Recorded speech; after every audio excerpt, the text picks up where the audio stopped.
I was honored to be flown out to the Southeast Game Exchange to experience an amazing retro video game show. It was at the Greenville Convention Center, and I was with friends Jay of Square Pegs and my good friend Justin. And wow, the show was amazing, and I had such a blast. So much to look at, tons and way bigger than I thought. They had a free play area, both arcade and console, and it was just so great to see so many awesome folks coming together for a good time. And you definitely want to consider South Carolina, and especially Greensville, and this expo for a retro video game experience, as there was a ton to play and buy and talk to. The vendors there were super awesome, and there was product for anybody. Even if you weren't really into video games, I bet you there was something at this expo that you would like. I think a lot of retro gamers know about the bigger shows: Game On Expo, Portland Retro Gaming Expo, Midwest Gaming Classic, Too Many Games, just to name a few of them. There's others. But you know, Southeast Game Exchange is definitely coming into its own, and you may want to consider it if you're in the area, East Coast, as this show was a lot bigger than I thought, and I had such a good time hanging out with other content creators as well as talking to staff. They took care of me as well as my friends.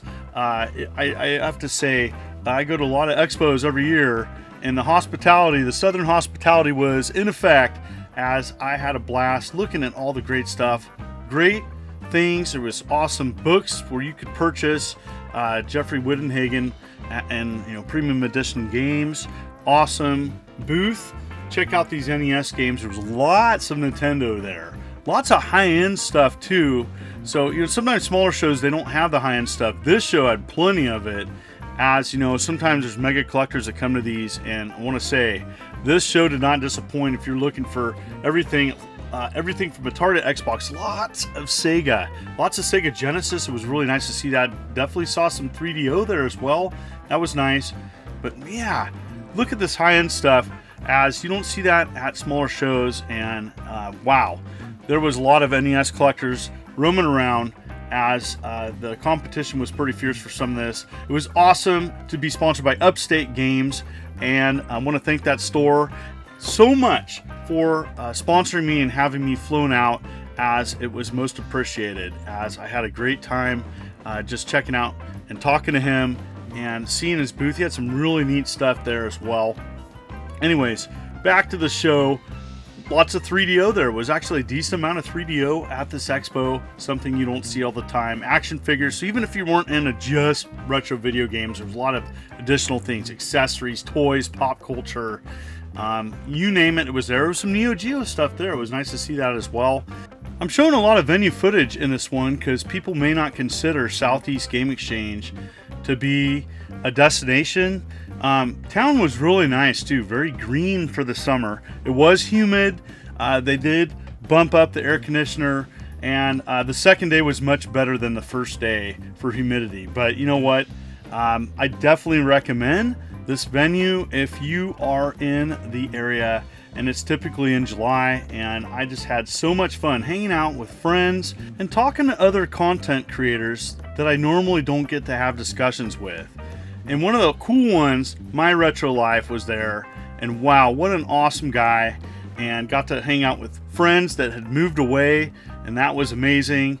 I did a panel, and it was packed. It was great to talk about YouTube and my journey along the 15 years. I did set up my booth and offer my homebrews, as I mentioned. Even my plushie was there, but you can still pre-order my plushie, and the link is below. Definitely want to consider that, as I would like to pre-order 200 so it can go into production. Available to pre-order for the next 3 weeks. So, also, if you like what you see, consider hitting that like and subscribe button and clicking the bell, as I'm uploading videos every week. And you know what? I enjoy making content, and I have many more videos planned, doing about 3 videos a week. And if you haven't subscribed, you may want to consider that. So anyways, back to the expo.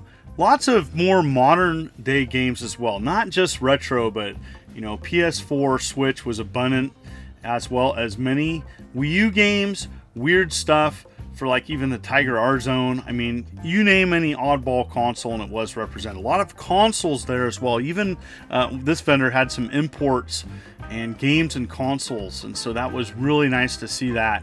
As you know, sometimes people want to get into this stuff, but they don't have anything to play it on. Rest assured, this venue and Expo had everything. Saw this Donkey Kong VHS tape. I don't remember seeing this before. Really cool to see that, as it's really nice to go to an Expo and see stuff that you've never seen before. Have you played Atari today, John? I haven't today. Do you have a complete set of the 2600? Not 2600, 5200, 7800 XEGS. What about the Intellivision? Do you have a complete I'm working on, I'm 5 away from Intellivision. Well, here, these will be great in your game room. USB powered. These are for you, my friend. And you can go to Rock Solid Productions channel and find out more about the awesome signs that he makes. Austin Bell, the organizer of the Expo, amazing guy, invited special guests to an after party where I got to hang out with friends and have some awesome wings.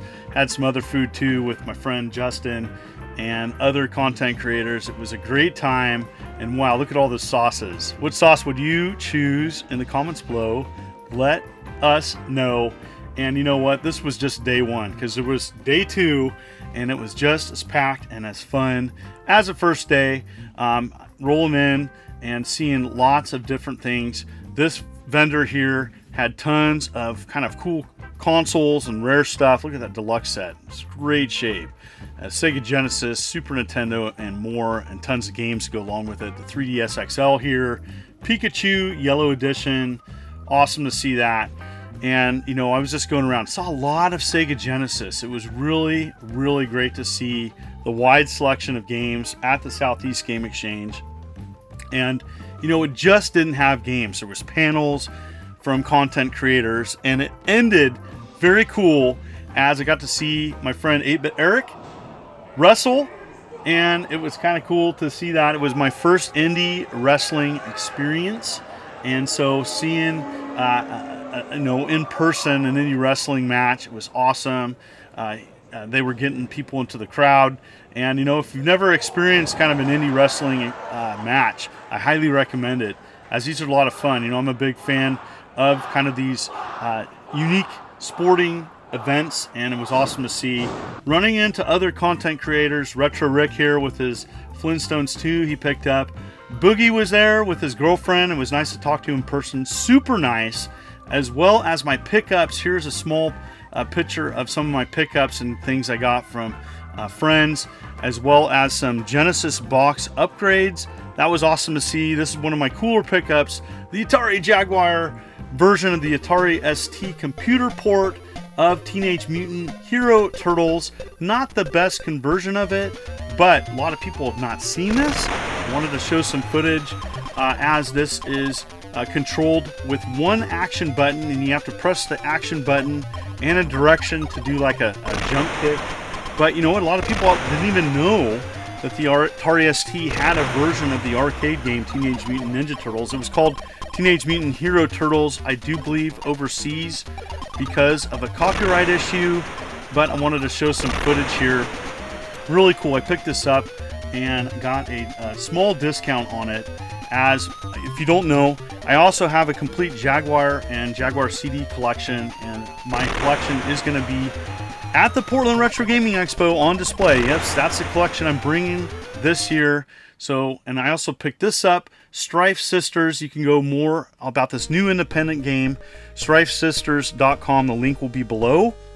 And this is a new and upcoming TurboGrafx 16 Hue Card Homebrew or Aftermarket game, and it's a action strategy RPG, and this has 3 different scenarios on it. I just wanted to show some simple gameplay, and I'm playing this with a PC engine, modified PC engine, and very cool to see this using a Super System 3, and that's a FPGA device that's offered at Stone Age Gamer, and wanted to show really cool, well done here. And it's nice to see the aftermarket game scene thriving, especially on a fairly obscure console such as the TurboGrafx 16.